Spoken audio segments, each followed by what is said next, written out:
Pessoal que estuda matemática, tudo bom com vocês? Comigo mais uma vez está tudo ótimo.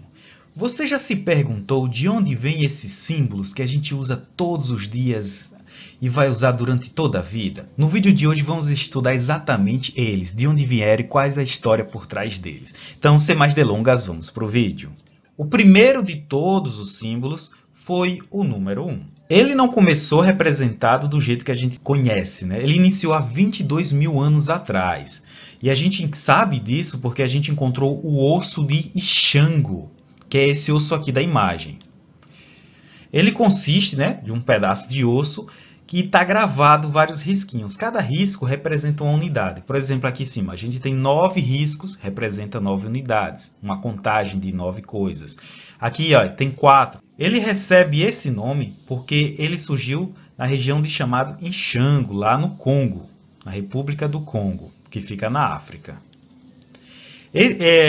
Eram contados, né, no osso de Ixango, a quantidade de alimentos que uma pessoa coletava, quantidade de animais, ou seja, eram problemas do dia a dia das pessoas daquela época, né? Lembrando, isso aconteceu há 22 mil anos antes de Cristo, né?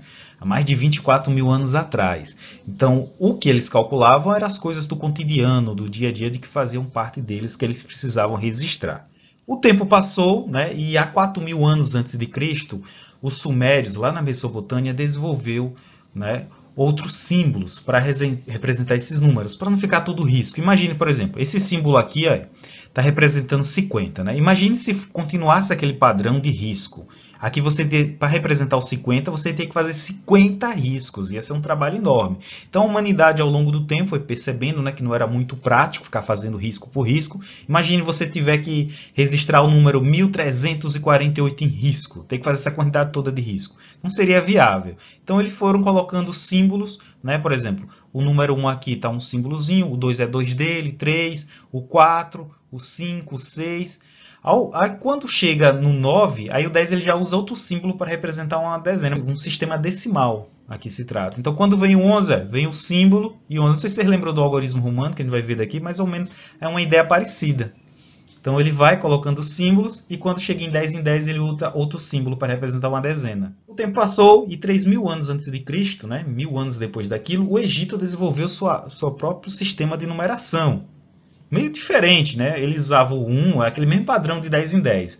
Só que antes do... Por exemplo, se eu quisesse representar 11, eu botava esse U aqui de cabeça para baixo e 1 do lado. Se eu quisesse representar o 111, eu colocava essa espiral e esse 10 e 11. Para números muito grandes, eles eram bem criativos, né? Para representar o 10.000, eles usavam um dedo.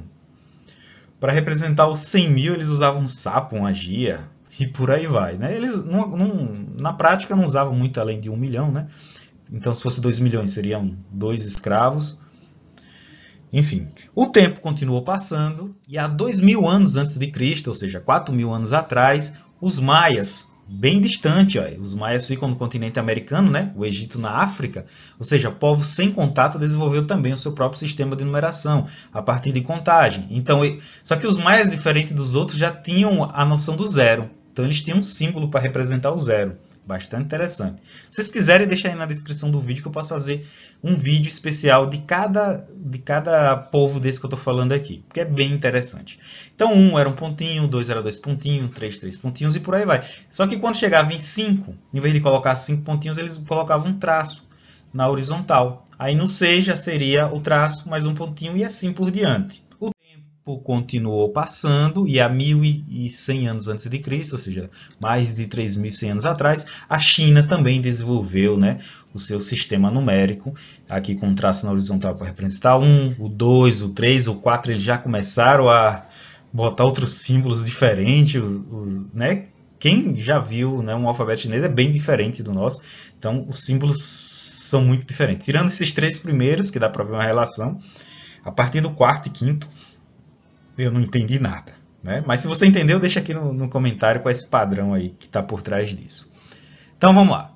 O tempo continuou passando e a gente chegou no nosso sistema indo-arábico. Por que indo-arábico? Que é um sistema que foi desenvolvido na Índia e foi aperfeiçoado pelos árabes. Então, Na Índia, há 500 anos antes de Cristo, ou seja, mais de 2.500 anos atrás, eles representavam assim, ó, aquele velho esquema, né, do traço, para representar a unidade, de 2, de 2 unidades, e 3, a partir do 4 eles já começaram a colocar outros símbolos, né, o 4, o 5, o 6, olha que o 6 já aparece com o nosso 6, o 7 lembra também, aqui seria o 8, aqui seria o 9, eles não tinham o 0.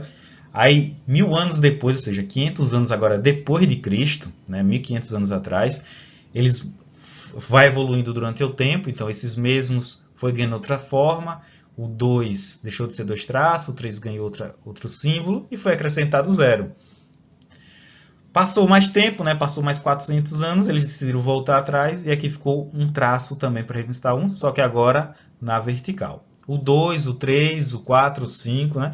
Observe que passou mais 100 anos, né? Aqui já pega os árabes, ó, já tem essa mudança meio drástica daqui para cá, por causa do que os árabes entram em contato, então deu aquela aperfeiçoada.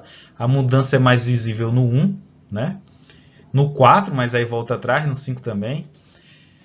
Enfim, aí a gente vai 1, 2, 3, 4, 5, 6, 7, 8. Aqui já está bem parecido, né? Eu acho que você olhando aqui 1000 anos atrás já consegue identificar mais ou menos quais são os números. Nesse mesmo período, na Itália, ela já ganhou outra grafia, que é uma grafia que a gente usa mais, né? Que é o 1 assim, o 2, o 3, o 4. E atualmente, nos anos atuais, a nossa grafia está assim, para o 1, para o 2, para o 3, para o 4, 5, 7, para o 8 e para o 9. Tem uma observação para o 7, porque quando a gente escreve à mão, né, no computador não, dá para ver que 1 é bem diferente do 7. Mas quando a gente escreve à mão, às vezes a gente atrapalha 1 com o 7.